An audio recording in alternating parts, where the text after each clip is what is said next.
நாமக்கல் மாவட்டம் மல்லச்சமுத்திரம் மோகன் மாரியம்மா தம்பதிகள் திருமணமாகி 2 ஆண்டுகள் குழந்தை பேர் இல்லாமல் நம்ம சேலத்து மகமாயை தேடி வந்து கும்பப்படையில் பிரசாதம் வாங்கி சாப்பிட்டு அம்மா அதே மாதமே கருவை தக்க வச்சு அழகான ஆண் குழந்தையை ஈண்டெடுத்து மாசி வெள்ளிக்கிழமை நன்னாளான இன்று உங்கள் முன்னாடி சாட்சியாக நின்று வேண்டுதல் கடன் செலுத்த வந்திருக்காங்க. அம்மனுக்கு தேங்காய் பழம் பூமாலை பட்டு வஸ்திரம் சாத்தி அன்னதானத்துக்கு ஒரு சிப்பம் அரிசியும் கொடுத்து வேண்டுதல் கடனை செலுத்திட்டு உங்கள் முன்னாடி சாட்சியாக நிற்கிறாங்க.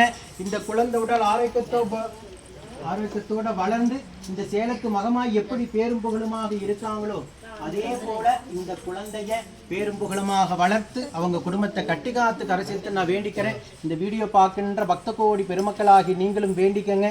இதே போல் ஆயிரக்கணக்கான தம்பதிகளுக்கு உடனுக்குடனாகவே கருவை தக்க வச்சு இந்த சேலத்து மகமாய் அதிசயத்தை நிகழ்த்திட்டு இருக்காங்க. ஓம் சக்தி பராசக்தி.